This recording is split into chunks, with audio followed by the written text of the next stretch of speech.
Testing. 1, 2, 3, 1, 2, 3. I think this is working. Hello. So, I never know how to start these. As you could probably tell, I just got back from Pilates class this morning, and while I was driving home, I randomly started thinking about Timothée Chalamet's speech at, I think it was the SAG Awards recently, and a lot of people are talking about it. Some people love it, and then weirdly, some people are criticizing it. I don't know why, but basically, if you haven't seen the speech, it essentially was him just saying how he strives to be the greatest and trying to be one of the greats, you know, and that he could have went up there and been super humble and just said, I'm just honored, but he was talking about how he put 5 years into becoming Bob Dylan and that he worked really hard and that he is proud of what he did and strives to continue to do better. The reason why I'm bringing it up today and why I was thinking about it is it kind of made me reflect on my own mindset, because if you don't know me, I always would say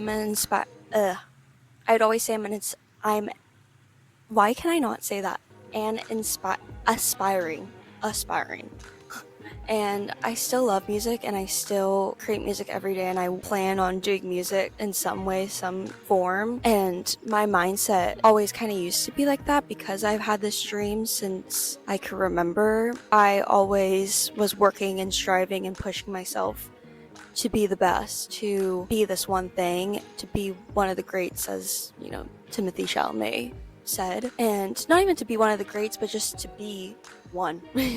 To be on the stage, to be, you know, the Sabrina Carpenters, the Tate McRae's, the Chapel Roans of the world right now, you know, and be the pop girl that I've always dreamt of being. It wasn't until recently that I've kind of, not that I've let go of the dream, because I still always have that dream, but my perspective and mindset has really shifted on it. If it's meant for me, it will be, and I'm honestly so happy and content. And that kind of my new motto for life is I'm happy with the life that's meant for me. If I'm meant to live a normal, simple, small life, I'm so incredibly happy with that. On the flip side, if I'm meant to live this huge, bigger than life and be this mega pop star, then I'm happy with that too. I don't know, I just really have spent a lot of time connecting with the present and being in this space for a while, and I mentioned it a bit in my last video, but it's really nice here. It's just, there's not a lot to do necessarily, and I almost was framing my environment as I'm stuck here and I can't get out, and I felt trapped and I felt restricted, which are valid feelings, I think, because obviously as a now 24-year-old girl, love to be in kind of a new city where I can meet new girlfriends and make new friends and, you know, go out and be 24. But my perspective has shifted a bit where, again, I'm referencing back to my last video, I've really started to implement going with the flow of life and not striving to be somewhere. To relate it back to the Timothée Chalamet speech where he's, you know, you could just tell he's really puts a lot of energy and effort into where he wants to go, and he has his eyes set on one thing only, which is amazing for people who that works for. It doesn't really work for me in that there's so many things I want to do. The second I really accepted that and again just followed the flow of my excitement and just following where my heart goes. For example, I've been crocheting more, and then I'll do this, I'll make this video, and then I've been practicing guitar and piano and all these different fun activities that are going to lead me to somewhere, I know it, but I'm not worried about that part. I'm literally, as they say, I'm just enjoying the journey and not really focused on the destination at all, and that I don't really care where I end up because I'm enjoying my present now, that I know wherever I'll end up is gonna feel just the same, maybe better than where I'm at now, but I'm just so content and happy where I'm at that I don't feel the need to strive and be number one and do these things and So this isn't to say, obviously, that I'm criticizing Timothée Chalamet's speech and that I think he's wrong and I think he's totally right for his world and what works for him, and if that brings some joy and fulfillment, then good on him. I just think it's important to speak your own perspective on things, because I think people see that and see, you know, he's this really famous, successful young actor, and we think, okay, well, he got there with this mindset and taking this path, so I must take that path if I want to be where he's at.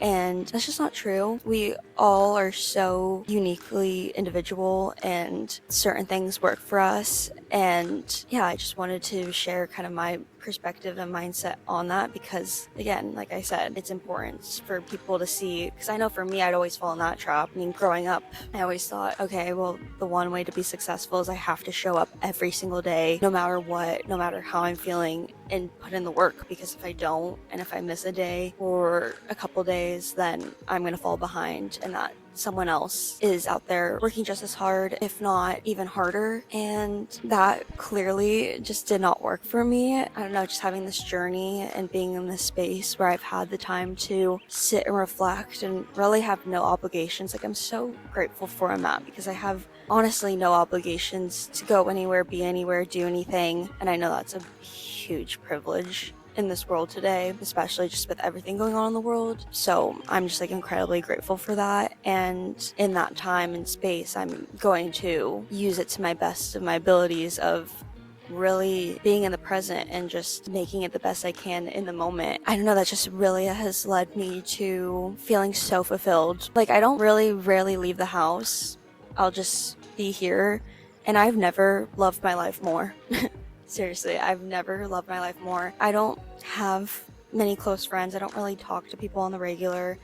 I've been single for a little over a year now. I have no career really going on, no career prospects or, making all this money, being financially independent, all these things that obviously I dream of having one day. But in the meantime, I'm so okay. Like, I'm still just so happy, even with quote unquote nothing. I've just learned to connect with myself and be so in tune with myself and sit with myself and go through, all the shadow work and all that stuff and learning to love myself, which I can make a whole series on all those topics if, you're interested. If anyone's watching these videos right now, I got a solid 7 views or 6 views on my last video. Hey, I still think it's amazing because I didn't promote it or anything, and still somehow 6 people saw it, so I think that's cool. Another thing that kind of is the opposite of what a lot of people say that I wanted to talk about too, because I feel like the whole theme of this video is just counter arguments to not traditional beliefs, but more widely held beliefs on how to be successful or how to achieve your goals. One of the other arguments that I have that I've been thinking about recently and kind of disproving to myself is that if you are someone who is multifaceted and multi-passionate about different things, that you have to focus on one or two and have those be your prime focus, because if you jump around or put too many on your plate, that you're just never gonna get anywhere with any of them, and that you're just never going to achieve your goals in said hobbies or career goals or whatever. And kind of the phrase is jack of all trades, master of none. But I saw this one girl and she commented on a TikTok where someone was talking about this, and she said, a lot of people use that quote, but they don't use the whole quote. They just stop it at jack of all trade, master of none. And I'm gonna butcher it because I don't have it in front of me, but she essentially said the full quote is jack of all trade, master of none. But something about, I'll just put it right here. Honestly, I'll put the quote right here. I can't think of it right now off the top of my head, but essentially saying that, yes, you can be a master of one, but if you know multiple topics or creative skills or etc., you actually have more mastery and knowledge than someone who's just, say, good at piano. Because essentially, say you're like really good at coding and graphic design, and you're not mediocre, but decently well. I guess that's the definition of mediocre, but mediocre in both coding and graphic design. And then there's someone who is a master coder. Well, with your graphic design background, you have knowledge and connections that you can pull from both coding and graphic design that the one coder would not even think of. It kind of reminds me of, I think it was Leonardo da Vinci, who excelled in a lot of different topics, was really fascinated in anatomy and sculpting and painting, which basically his knowledge in this subject blended into this one and excelled him in a different way. And he was able to approach his painting in a whole different perspective than all the other painters who were masters at painting, but that was it. But pretty much what I'm trying to say is that what I've been doing, it all comes back to my practice of the art of flowing and just going with the flow. And with that, for me, it's literally my day-to-day so far has just been, okay, I wake up and I think, what do I feel like doing today? For example, I'll be drawn to start practicing my guitar, and I'll do that for a couple minutes. Then I'll go do my piano, then I'll do my coding lesson, then I'll do my music production, and then I'll film and edit a YouTube video, then I'll do this, and then I'll do this, and then I'll learn this subject. And I'm learning and practicing and doing so many things in one day, and I'm just making little progress than if I were to just focus on one task, but I'm having fun with it, and I'm flowing, and it's bringing me so much joy that I can just practice all the things I love and do all the things that I love in one day, and not scheduling and being so forceful where I have to just focus on this one thing because I have to get to this goal and I have to do this. I just have learned that telling yourself what to do and having these to-dos, for me personally, makes me feel like I don't trust myself to do it without being told. And I hate being told what to do. So just having this kind of jack of all trades approach, which I kind of came up with a fun name. I was like, oh my gosh, instead of, jack of all trades, what if I call myself Jade of all trades? So I think that's going to be my new trademark. No pun intended, but I think it's super cute and obviously rhymes and stuff. So I'm Jade of all trades, and that just brings me so much happiness. And that, again, I obviously have goals in mind. I want to be able, I'm learning these different skills because I want to be able to create XYZ. But instead of focusing on the how and planning out this structured plan of, okay, if I follow steps A, B, C, then I'll get to my goal, and rather giving up the control of the how, when, why up to the universe and just saying, God, you show me the way, by putting it in my heart and into my intuition of guiding me on the steps on how to get to this said goal that I really want to get to in the most easy, effortless way, and the path for me that is going to be my greatest and highest good. You can schedule things, and that people have been really regimented and that they get to their goals in that way. I think if something's destined for you and meant for you, you'll always get to it no matter what. But it's more of the difference of, do you want to do it in a way that it's going to feel like a struggle and feel really resistful and honestly agonizing and painful? Or would you rather trust that God will bring you, and I say God, but I just believe, God, universe, spirit, whatever you want to believe, any higher power is going to lead you down the path of least resistance in the most effortless way that is just so fun and makes the journey so much more fun. And so that's what I've been really honing in the last few days. And again, I have not felt this content and this happy. This past year has just been such a whirlwind and game changer in my life, and I'm so grateful to just be so connected within myself and really starting to trust myself and trust the flow of life. Which kind of leads me to my last point of what I wanted to talk about, is that the number one thing for me that has led me to feeling very content and fulfilled in my life, and I feel like this is said a million times, but it is a really good message, is that everything is happening for me and not to me. No matter what, even if something quote unquote looks bad or failed or looks like it went wrong, that it's always for a reason, and that thing just simply wasn't for me and for my highest good. And I think the universe, God, that, they took it out of my path so that I wouldn't have to endure something that just wasn't meant for me. It could have seemed really exciting in the moment, but down the line would not be so pleasant. For example, I was planning on moving this past month I don't know if I want to say just because I might move there, so I just don't want to put it out there just in case I do move. But so I was going to move to a different state, and I was so excited because again, I definitely make decisions intuitively based. I don't just make decisions, I really try to feel into my body and say, okay, does this feel right? Is this feeling divinely led, or am I just trying to make a decision to run from something, or yada yada.